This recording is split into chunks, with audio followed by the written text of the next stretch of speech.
My daughter-in-law stole from my late wife's jewelry box. I found out 3 weeks after the funeral. I said nothing. I kept going to Sunday dinners. I passed the potatoes. I asked about their weekend. I smiled at the right moments. Then, one morning, I left an envelope on their kitchen counter while they slept. She found it first, texted me immediately. "Dad, is this what I think it is?" I didn't reply. Because it wasn't what she thought. I should back up. My wife Miriam died on a Tuesday in October. Pancreatic cancer, 6 months from diagnosis to gone. We had 41 years together. She used to say 41 was an ugly number, not round enough to be satisfying, but I told her we'd get to 45, and she could complain about that one instead. We didn't. The jewelry box was her grandmother's. Dark walnut, brass hinges, a small mirror inside the lid that had started to spot around the edges. It sat on her dresser for 30 years. After she passed, I couldn't move it. Couldn't open it either, just let it sit there while I figured out how to exist in a house built for two. My son is named Theo. He's 41, which used to feel like a coincidence I liked, and now feels like a number I'm superstitious about.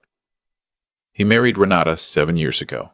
I'll be honest, I had doubts from the beginning, the kind a father has, but swallows because his son is happy, and who are you to argue with that? She was charming when she wanted to be. Sharp in a way that felt like intelligence at first, and something else later on. 3 weeks after the funeral, my granddaughter Becca was visiting. She's 8, Theo's daughter from his first marriage, and she gravitates toward shiny things the way all children do. She went into the bedroom, came back holding a bracelet. Grandma's bracelet, silver with small blue stones, the one Miriam wore every birthday without fail. "Where did you find this, sweetheart?" She pointed toward the dresser. But the jewelry box was closed. I'd checked it myself 2 days before, organizing Miriam's things slowly, the way you do when you can't do it fast. I opened the box. The pearl earrings were gone. The gold chain with the cross that Miriam's mother had given her. The sapphire ring from our 20th anniversary, the bracelet Becca had found, was the only piece of real value left, and it had fallen behind the box onto the dresser surface, probably dropped in haste. I stood there for a long time. I knew who had been in the house. In the 2 weeks following Miriam's death, Theo and Renata had come twice to help clean and bring food. I hadn't thought twice about leaving them alone in rooms. Why would I? I went back to the kitchen where Becca was eating a graham cracker, and I thanked her for finding the bracelet. And I put it in my jacket pocket and I called nobody. Not Theo. Not my brother Curtis in Phoenix. Not my attorney. Nobody. I made coffee. I looked out the backyard window at Miriam's garden, already going brown at the edges without her. I thought about the cross necklace. She wore it to our wedding. She wore it when Theo was born. She wore it when her own mother died and held it in her fist the whole drive home from the hospital. I didn't cry. I'd done most of that already. What I felt was something quieter and harder, the kind of feeling that doesn't have a clean name. That night I called my attorney. His name is Boyd Whitaker. We went to the same church for 15 years, him 2 pews ahead, before his wife transferred parishes, and he followed. Sharp man. Fair. I told him what I suspected, and what I could prove, and what I needed. Boyd listened without interrupting. When I finished, he said, "Mel, don't do anything yet. Don't confront, don't accuse, don't say a word to Theo. Give me 2 days." I gave him 2 days. What Boyd came back with was cleaner than I expected. One of the pieces, the sapphire ring, had already shown up at an estate jewelry buyer in town. Renata had sold it 9 days after the funeral. The buyer had records, her name on the receipt. The ring's description matched Miriam's exactly.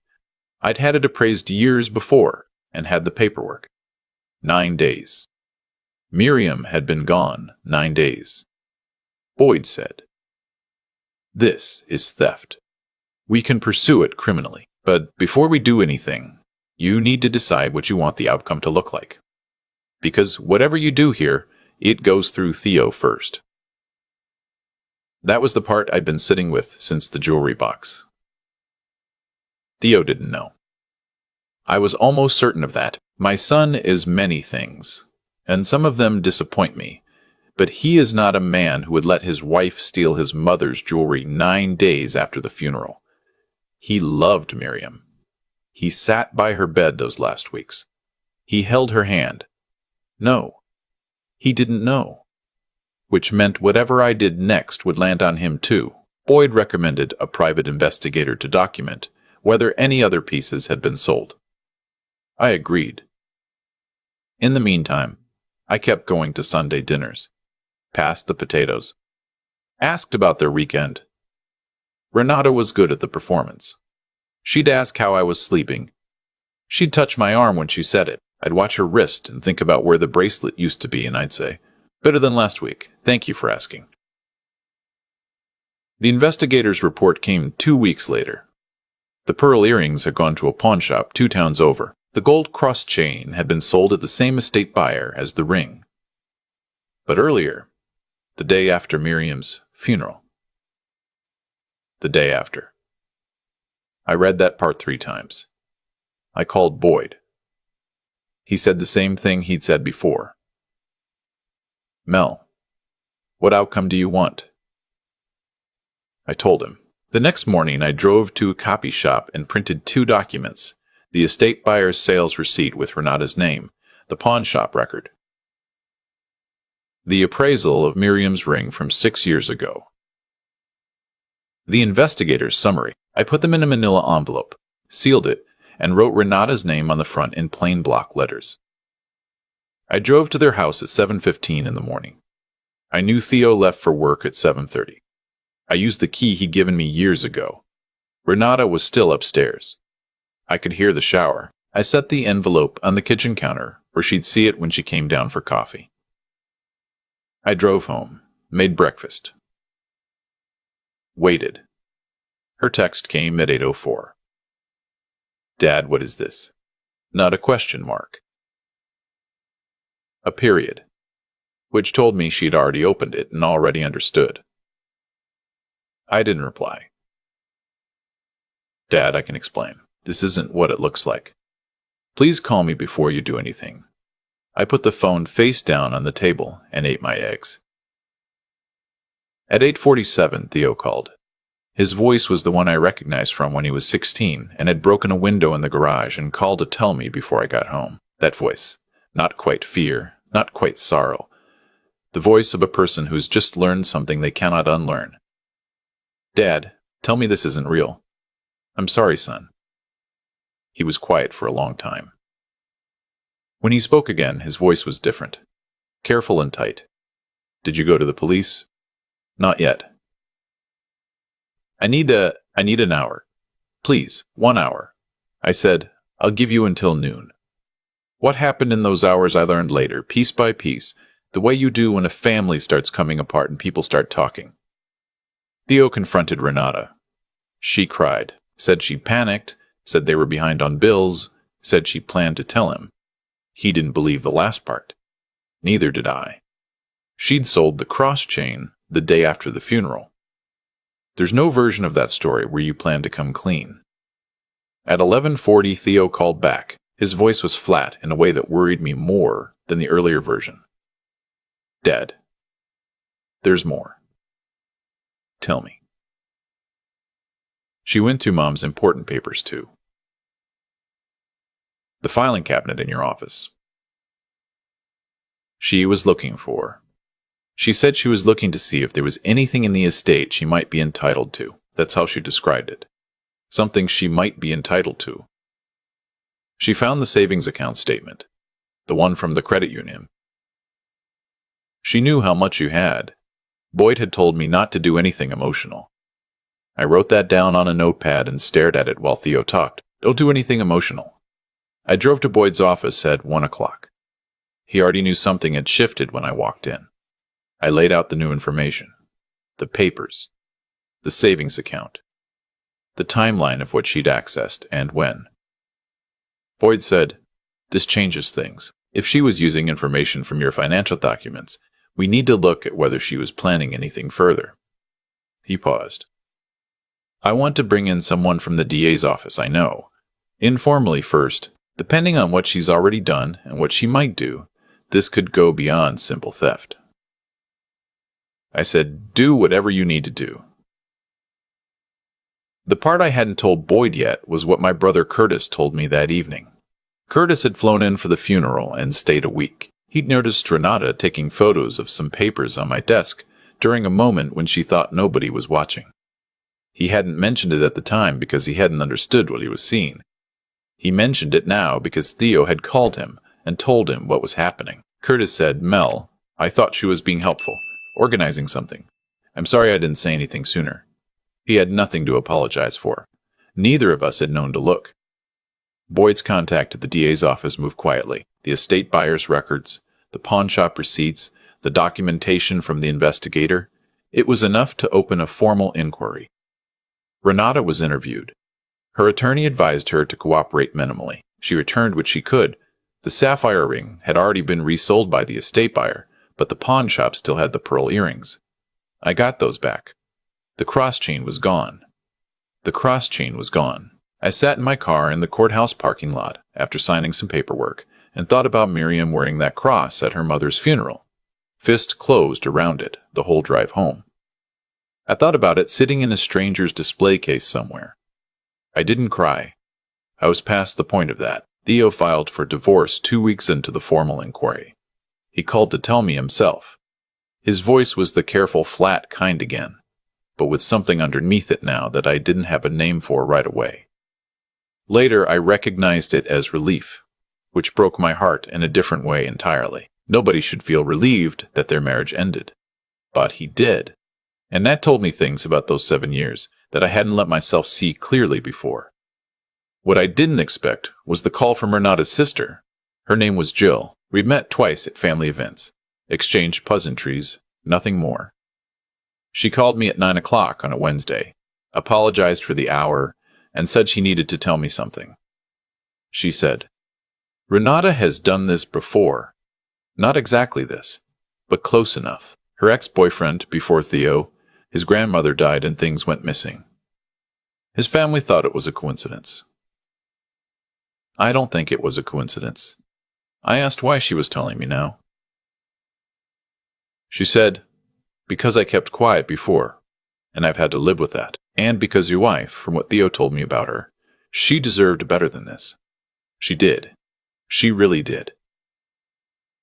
Jill agreed to provide a statement to Boyd's contact at the DA's office.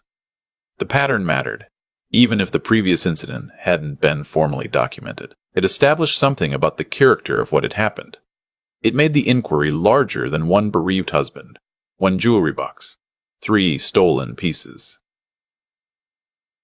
The hearing was in February. Gray morning, courthouse smell, floor polish, and old paper, and something institutional underneath both. Boyd had prepared me for it, laid out every scenario. Still, walking in felt surreal in a specific way I hadn't anticipated. The normalcy of it. Security line. Elevator. Hard wooden benches. My son sitting 2 rows away from his own wife and not looking at her. I looked at him instead of at her. The DA presented the records. The receipts. The investigator's timeline. The photographs of Miriam's jewelry box taken by my insurance company when I documented household valuables years ago. Clear images of the cross chain, the pearl earrings, the sapphire ring, all sitting in their places, gone now from those places. Sold for a total of $2,300. Miriam's wedding ring, which she'd worn until she couldn't anymore, and which I'd kept on my own person since the day she went into the hospital, had not been taken. I don't know if Renata hadn't found it, or hadn't gotten to it yet. I choose not to think about that second possibility. Jill testified briefly about the previous incident. Her voice was steady. She looked at the floor when she finished. Theo was not called to testify. He'd told the DA everything he knew in a prior interview, sitting in that courtroom with nothing required of him but to exist in the same room as the events. He looked like a man carrying something he hadn't agreed to carry and didn't yet know how to put down. I recognized the posture. I'd worn it too, those first weeks. The judge reviewed everything methodically. No theatrics, Just a woman in her 60s moving through documents with the focus of someone who had seen many versions of this particular story and still took each one seriously. Renata pled guilty to felony theft before the verdict phase. Her attorney had negotiated 18 months probation. Restitution, $2,300, the documented value of what was sold. Community service, a record. It was not enough. It was what the law allowed. When the gavel came down, I sat still for a moment. Theo was already standing. He came and stood beside me without touching my arm or saying anything. We just stood there for a moment. Two men in a courtroom, related by blood, connected by loss, not quite sure what came next. I said, "You hungry?" He said, "Yeah, actually." We went to a diner 3 blocks from the courthouse, the kind with laminated menus and coffee that gets refilled without asking. We ordered the same thing: eggs, toast, hash browns, without planning to. He noticed and didn't comment. I noticed and was grateful he didn't. We talked for 2 hours, not about the hearing, about Miriam, about things I'd forgotten, and he remembered, and things I remembered that he'd never known. He didn't know that his mother had wanted to be a nurse before she met me. I didn't know she'd told him in those last weeks that she was proud of him in ways she'd never said directly. We sat with a gap of that. 41 years of her life, and neither of us held all of it. That's the part nobody prepares you for. Not the theft, not the courtroom. The realization that the person you loved held more than you knew, and now no one can retrieve it. Driving home alone, I passed the street where the estate jewelry buyer had its storefront. Didn't slow down, didn't look. Just drove. The restitution check came 6 weeks later, routed through the court. $2,300. I held it for 2 days before depositing it. The number felt obscene and also meaningless simultaneously. I used the money to have Miriam's portrait professionally framed. The photograph from our 25th anniversary, her in the blue dress she'd bought on sale and worn 100 times afterward because she said something that fits right, is worth wearing. It hangs in the hallway now where I see it coming in and going out. She's looking slightly past the camera, which she always did, hated to look directly at the lens. Said it felt like staring into something that would outlast you. She was right about that, as she was right about most things. Theo comes for dinner, most Sundays now. Just him and Becca. The divorce was finalized in April. He's quieter than he used to be, which might be loss or might be something he's growing into. I can't tell yet. Becca still gravitates towards shiny things. I let her look at the bracelet sometimes. The silver one, with the blue stones that she found on the dresser that day, without knowing what she was finding. She holds it carefully. The way children hold something they understand matters without knowing why.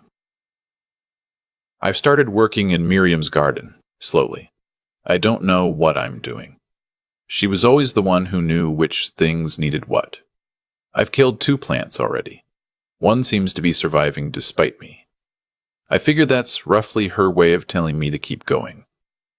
The cross chain is still out there somewhere. I've accepted I'll never get it back. Some nights that's harder than others. Most nights I get through it by remembering that the thing she held on to during her worst moment was not a piece of metal. It was the feeling behind the metal. And that, at least, is still mine. Boyd asked me once, near the end of all this, whether I felt like justice had been done. I told him I felt like a true thing had been made visible. Which is not always the same as justice, but might be the closest we get. He said that was the most a lawyer had ever heard. That made him feel underpaid. I told him to send me the bill anyway. He did. I paid it. And I went home, made coffee, and sat in the kitchen with the door to the garden open, listening to whatever was out there settling into the evening, without me asking it to explain itself. That's enough. For now, that's enough. I've thought a lot about the timing of things. Renata sold Miriam's cross chain the day after the funeral. One day, while I was still figuring out how to make coffee for 1 instead of 2, she was already converting grief into cash. That's not impulse. That's a person who had already decided what the people around her were worth, and the answer was a number she could deposit. What I've come to understand is that people like that don't change their behavior because they get caught. They change their location. They find someone new who doesn't know the pattern yet. Jill told me there was a man before Theo whose grandmother died and things went missing. His family called it a coincidence. I don't think there are that many coincidences. I think there are patterns we don't want to name, because naming them costs something. The cost of not naming them is higher. When I finally walked into Boyd's office and laid everything out, I wasn't sure I was doing the right thing. I was sure I was doing the true thing. Those aren't always the same. Theo's marriage ended. His daughter had to watch her father go through something no child should see a parent endure. The Sunday dinners got quieter before they got easier. I killed 2 of Miriam's plants trying to figure out what she always somehow just knew. The cost was real, and I won't pretend otherwise. But here's what I keep coming back to. The choice wasn't between hurting my family and protecting it. Renata had already made that choice for all of us. The moment she decided that a grieving man's jewelry box was an opportunity, I just decided not to let that choice go unnamed. There's something about being 63 years old that changes how you think about what you owe people. When you're younger, you avoid conflict because you think you have time to work around it, to let things settle, to hope the other person figures it out on their own. I wasted years of good faith on someone who was counting my savings account statements in my own office while I was downstairs making her coffee. That's not on me. But staying quiet after I knew that would have been what I want to say to anyone watching this, who's sitting on something they know is true but haven't yet named. The naming is the hardest part. Not the attorney, not the courthouse, not even the look on your son's face when he finds out. The moment where you decide to stop pretending you don't see what you see. That's where everything actually starts. Miriam always said that dignity isn't about what you tolerate, it's about what you refuse to normalize. She said it about small things, a rude neighbor, a dismissive doctor, the kind of daily friction most people just absorb and move on from. She was right in ways she probably didn't even intend. The cross chain is still out there somewhere. That's the part I haven't fully made peace with yet. Some losses don't resolve. They just become part of the weight you carry, and eventually you get stronger from carrying it, or you don't. But either way, you keep going. I kept going. Theo comes for dinner on Sundays. Becca holds the bracelet carefully. The one plant that survived is doing something complicated near the back fence that I think might be blooming. That's enough. For now,